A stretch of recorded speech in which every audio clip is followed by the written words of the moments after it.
신명기 12장부터 26장은 이스라엘 백성들이 가나안 땅에 들어가서 앞으로 지켜야 할 규례와 법도들에 관한 내용을 기록을 합니다.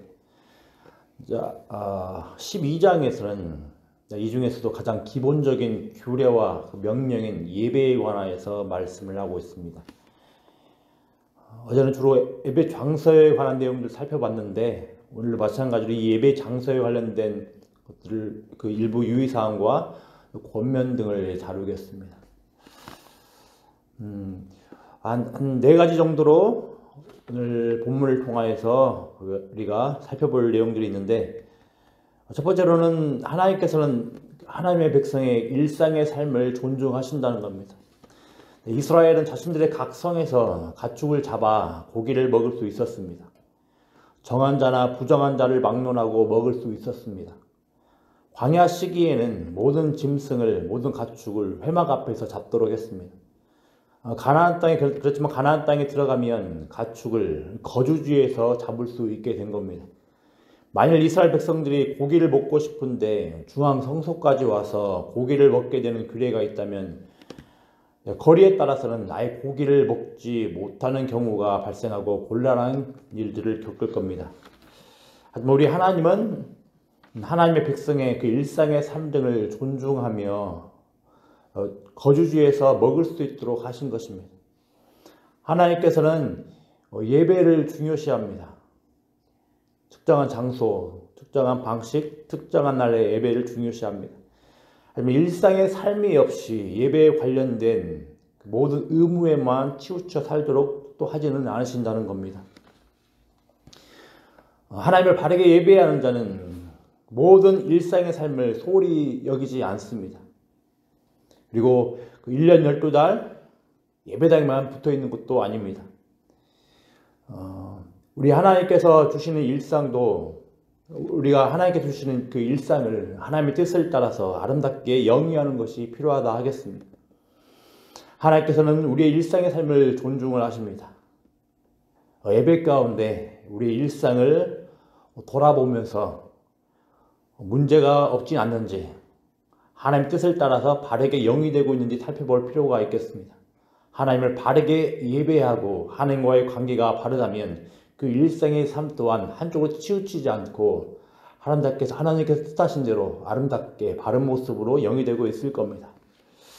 두 번째 살펴볼 것들은 하나님의 배려 앞에서 하나님의 백성은 거룩한 삶의 예배로 응답해야 한다는 겁니다. 이스라엘 백성은 각 성에서 자신들이 원하는 대로 가축을 잡아 고기를 먹을 수 있었으나 피를 먹어서는 안 되었다고 이야기를 합니다. 피는 물같이 땅에 쏟아야 했습니다. 마음에 원하는 대로 고기를 먹으면서도 생명을 귀히 여기며 무분별하게 가축을 죽여서는 안 되는 겁니다. 이 피에 대한 태도에 따라서 이 피에 대한 태도가 하나님에 대한 태도와 연결될 겁니다. 따라서 우리가 이 규례들을 지킬 때 마땅히 복을 받는 겁니다. 이 피에 대한 태도가 하나님과 연결되어 있기 때문입니다. 그래서 너와 네 자손들이 복을 받을 것이라 이 신명기에서 말씀을 하고 있는 겁니다. 우리가 예배를 드릴 때, 그리고 우리의 일상의 삶 가운데에서 많은 생명들이 죽어가고 있습니다. 많은 생명들이 상처 입고 나파하고 있습니다.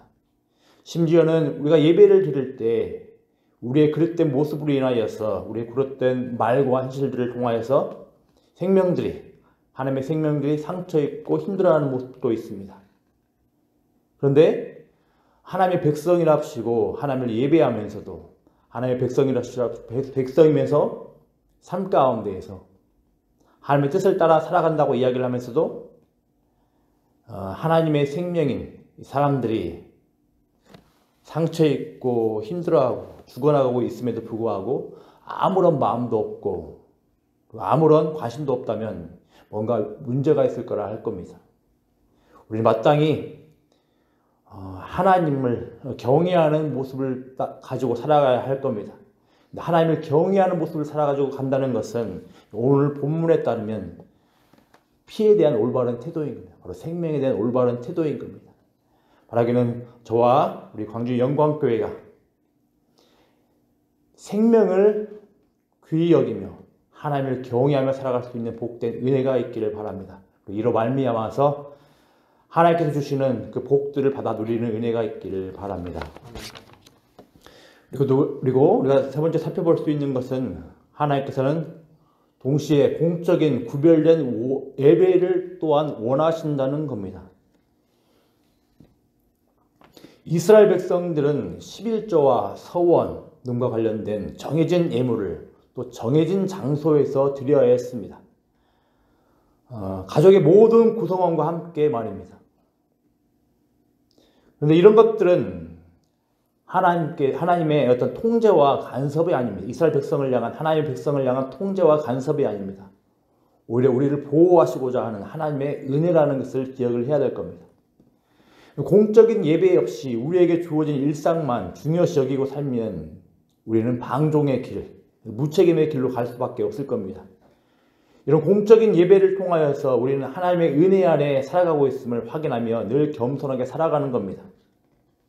또 이런 공적인 예배는 이스라엘 공동체가 하나님의 한 백성이라는 사실들을 인식하고 살도록 하기 위함입니다. 그저 자기 자신만 예배드리고 신앙생활을 하는 게 아니라는 겁니다. 함께 하나님께서 하나님의 백성으로 부르신 공동체 안에서 공동체와 함께 예배드리고 신앙생활을 할 수 있도록 부르신 겁니다. 네 번째로 우리 살펴볼 수 있는 건 그릇된 욕망의 예배가 아닌 하나님을 온전히 예배하기를 원하신다는 겁니다. 12장 마지막 부분에 보면 29절부터 32절에 보면 다시 다른 신을 섬기지 말라고 이야기를 합니다. 다른 신을 섬기지 말라라는 이 말씀들은 사실 1장부터 11장까지 계속해서 거듭거듭 우리가 다루었던 건데 이 예배와 관련하여서 특별히 그 말미에 이 부분들이 있다는 것은 예배와 관련하여서 이것들이 가장 중요하다는 것을 가르쳐줍니다. 굉장히 중요하다는 것을 가르쳐줍니다. 하나님께서 이스라엘 백성을 향하여서 가나안 땅의 민족들의 예배 방식을 따르지 말라고 하십니다. 그런데 그게 무엇이겠습니까? 인신제사입니다. 자, 이들은 가나안 땅의 민족들은 자신들의 번영과 성공을 위하여서 그릇된 예배 방식을 택하고 그릇된 예배 대상에게 예배드린 겁니다. 하지만 성경은 분명히 말합니다. 이 가나안 땅 민족들의 길을 따라 가면 파멸이요 심판이라는 겁니다.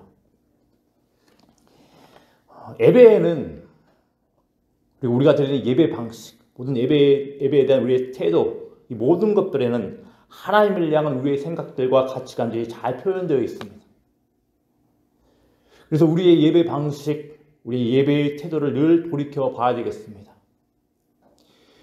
우리의 예배 방식과 예배의 태도 가운데 우리가 하나님이 아닌 다른 번영과 다른 여타 성공만을 의지하며 따라가는 모습을 위하여서 하나님을 수단시하면서 예배하고 있다면 그것은 크나큰 문제일 겁니다.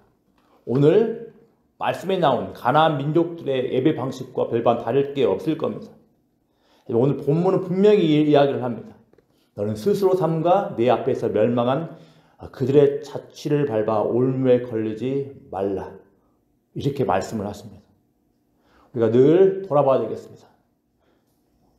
예배는 신앙의 결정체요, 다 종합이라고 이야기를 합니다. 왜 그러냐면 하나님을 위한 태도가 예배의 방식과 예배의 태도와 그 예배의 모든 순서에 다 담겨있기 때문입니다.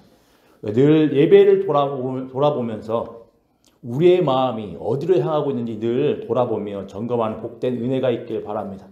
그래서 온전히 하나님만을 예배하며 하나님을 경외하면서 하나님께서 그 하나님의 백성에게 주시고자 하시는 참된 은혜와 복들을 누리는 복된 은혜가 있기를 기도합니다. 기도하겠습니다.